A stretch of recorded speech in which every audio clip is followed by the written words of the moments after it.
Selamat malam. Pada pertemuan kali ini kita akan mempelajari masalah transportasi, ya.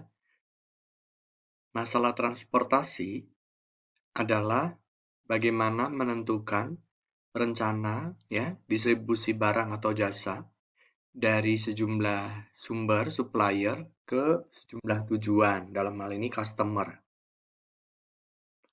Nah, muncul kendala yaitu keterbatasan kapasitas pada setiap lokasi sumber daya, ya, pada setiap lokasi sumber, ya, dan adanya sejumlah pemesanan dari customer yang harus dipenuhi. Jadi tujuan kita adalah menentukan jumlah yang harus dikirim dari setiap sumber ke setiap tujuan, ke setiap customer, sehingga biaya transportasinya ya secara total itu minimum.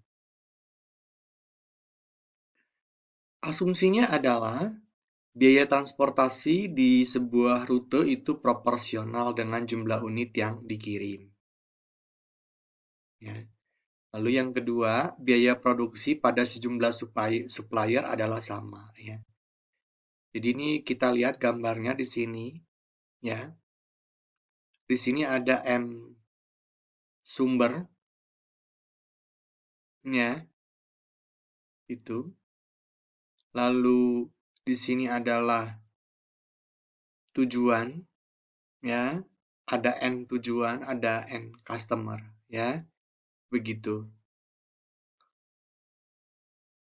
Nah, ini jumlah penawaran pada suatu barang dinyatakan dengan huruf A kecil, ya, di sini.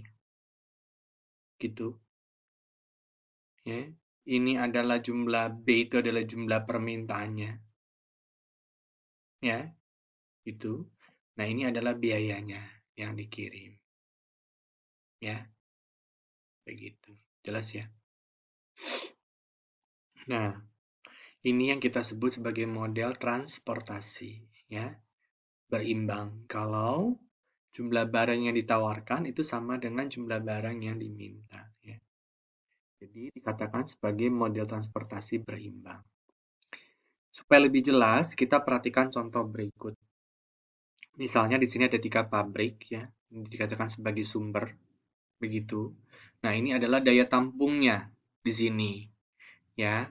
Jadi ini boleh dibilang penawarannya. Jadi pabrik A itu ada 5.000 unit, pabrik B 6.000 unit, pabrik C 2.500. Ya.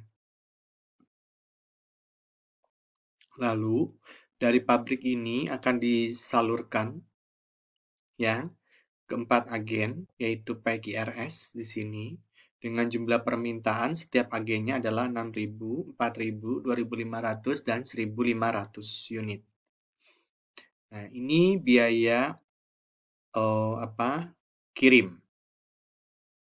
Ya, ini biaya kirim dari suatu pabrik ke agen. Ya, dari A ke P itu biayanya 3. Ya, itu tiap unitnya di sini maksudnya, ya.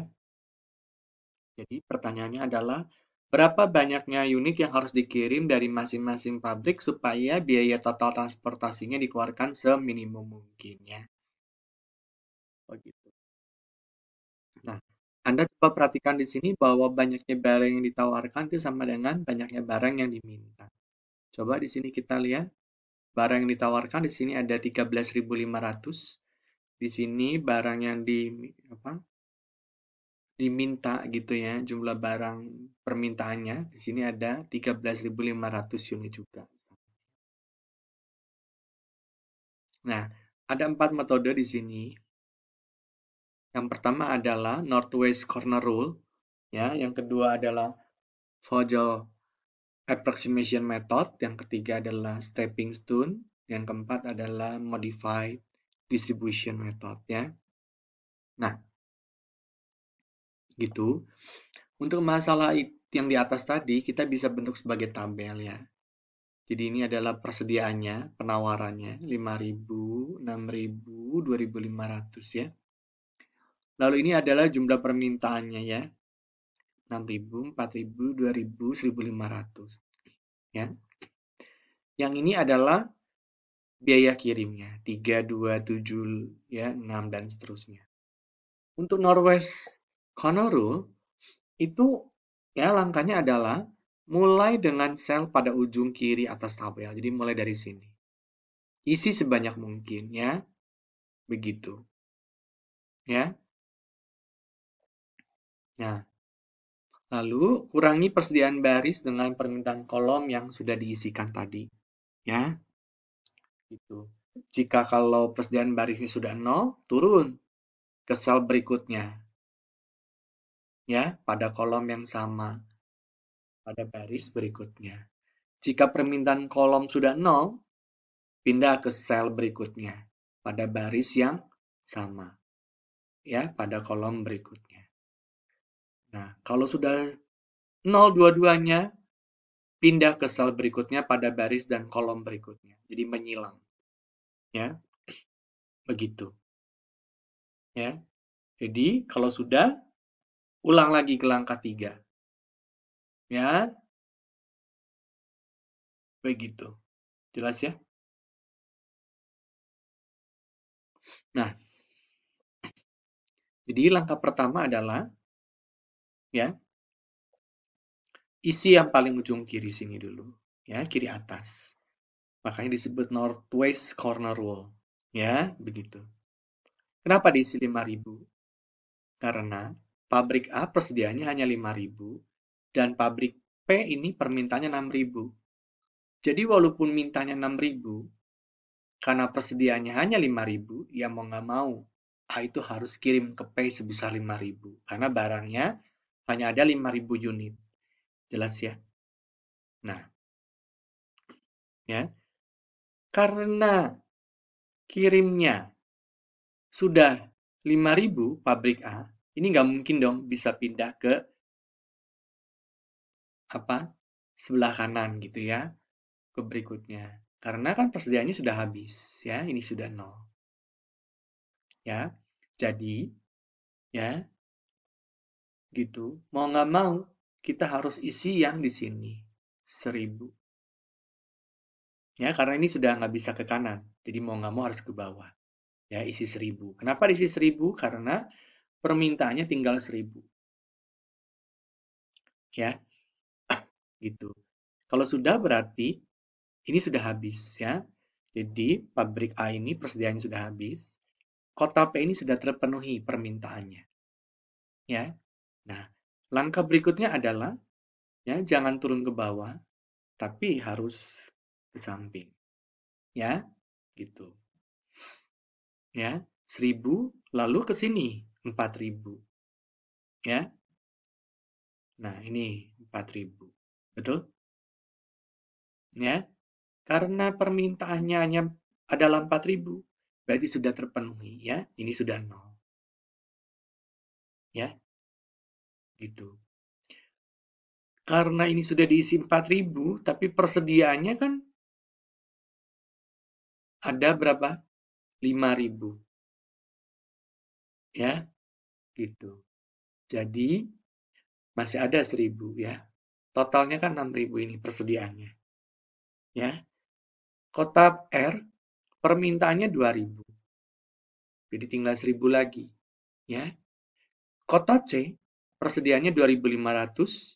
Sudah diisi 1.000, jadi tinggal 1.500. Sesuai dengan permintaan kota S. Ya, ini. Ya, ya. Jelas ya? Nah, jadi, biaya dari A ke P ya dengan jumlah barang 5.000 unit dengan biayanya adalah 3 per unitnya. Jadi totalnya adalah 15.000 ya. Dari kota B ke kota P jumlah barangnya adalah 1.000 yang dikirim. Biayanya adalah 7. Jadi total 7.000 ya, begitu. Ini Anda hitung semua total 55.500 ya. Nah, ini adalah metode dari Northwest Corner Rule ya, gitu. Kekurangannya apa? Metode ini yang dihasilkan belum tentu optimal. Artinya apa? Faktor biaya kan tidak diperhitungkan sama sekali di sini. 3, 2, 7, 6. Ya, 7, 5, 2, 3. Ini sama sekali tidak dilihat dalam metode ini. Ya, begitu. Tapi ada keuntungannya, yaitu cepat.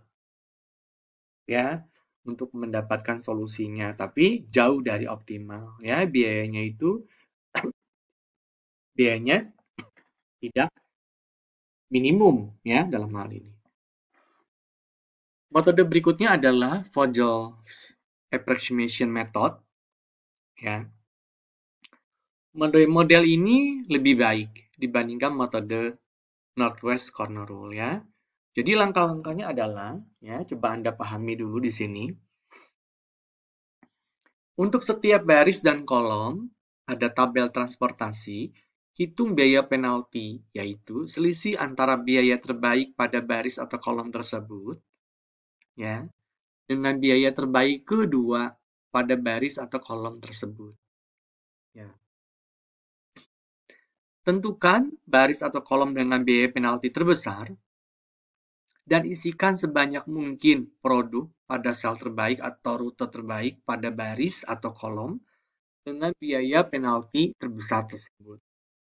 Yang ketiga, kurangi persediaan baris dan permintaan kolom dengan jumlah yang diisikan dalam sel pada langkah 2.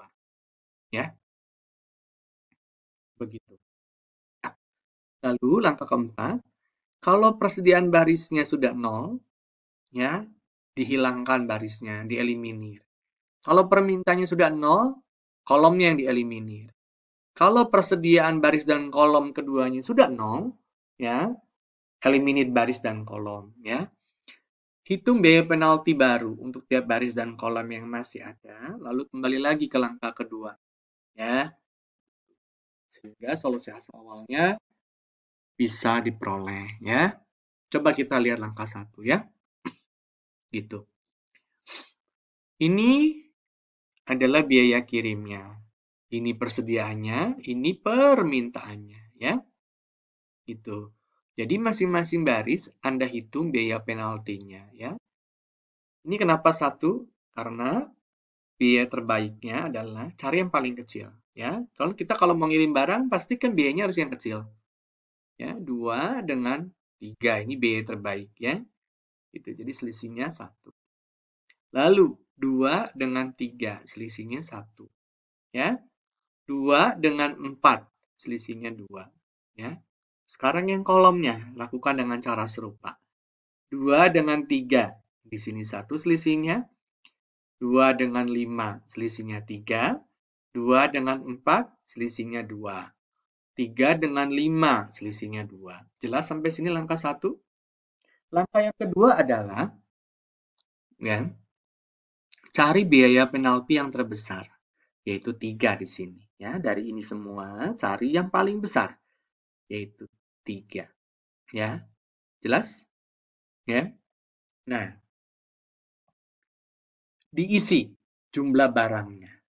Ya, gitu. Di sini ada permintaan 4.000. Ya, betul? Ya. Nah, ini 4.000 ini harus diisi di sini. Ya, di kolom ini. Ya. Nah, isinya di mana? Tentu saja di biaya yang paling kecil, yaitu 2 di sini. Ya. Nah, diisi 4.000. Nah, kenapa bisa diisi 4.000? Karena persediaannya ada 5.000. Jadi masih bisa. Jelas ya? Tapi kalau permintaannya di sini misalnya 4.000 nih ya, persediaan di sini 3.000, ya Anda nggak bisa masukkan ke sini 4.000 karena persediaannya hanya 3.000. Jadi yang dimasukkan adalah 3.000. Jelas ya? Sekali lagi. Ini harus ya dihabiskan 4.000-nya. Ya. Jadi kalau misalnya persediaannya ini hanya 3.000, ya Anda nggak bisa isi 4.000, tapi Anda harus isi berapa? 3.000. Ya, begitu. Kalau sudah, ya, Lanjut ini ke langkah ketiga ya. Jadi kalau ini sudah 4.000 tadi ya, 4.000 ya kan? Jadi dieliminir ini. Kalau di sininya 3.000, isinya di sini 3.000, yang dieliminir ininya. Ya, baris ini. Jelas ya? Nah, ini karena sudah diisi semua 4.000, jadi ini dieliminir, betul? Ya, dihilangkan. Lalu, ya, isi lagi dengan biaya penalti yang baru. Ya. Nah, kita lihat ini. Ini sudah dihilangkan. 3 dengan 6. Jadi ini 2 dengan 4.000 ini jangan diperhitungkan lagi. Biaya penaltinya 3 dengan 6, selisihnya 3. Ya, 2 dengan 3, 1. 2 dengan 4 itu 5. 2, maaf ya. 2 dengan 4 itu 2. Ini tetap ya biaya penaltinya ya. 2 dengan 3 yaitu 1. 2 dengan 4 yaitu 2. 3 dengan 5 yaitu 2. Ya. Biaya penalti yang paling besar adalah ini. Ya, sekarang 3 berarti 1.000 ini, kenapa 1.000? Ya, tadi karena sudah diisi 4.000 ini. Ya, jadi kan tinggal 1.000 ini. Ya. Nah, kenapa diisi 1.000? Ya, karena persediaannya 1.000. Ya, ini harus diisi di baris 1. Di sini. Isi yang mana? Tentu saja yang ini. Ya, karena ini biaya terbaik. Jadi di sini isi 1.000 di sini. Karena sudah habis, ini dicoret. Ya, ingat permintaannya yang tadinya 6.000 jadi 5.000. Ya, gitu. Ya.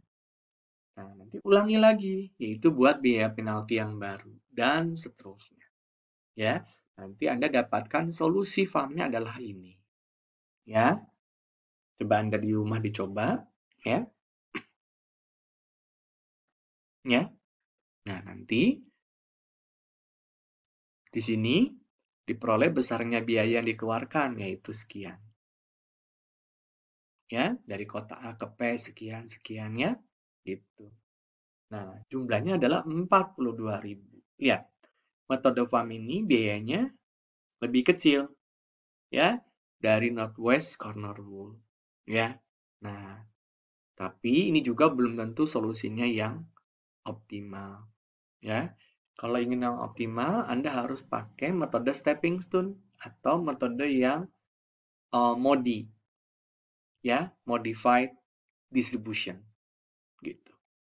Jelas ya sampai sini? Ya. Nah, nanti ini dipelajari ya. Saya berikan soal latihannya ya. Terima kasih.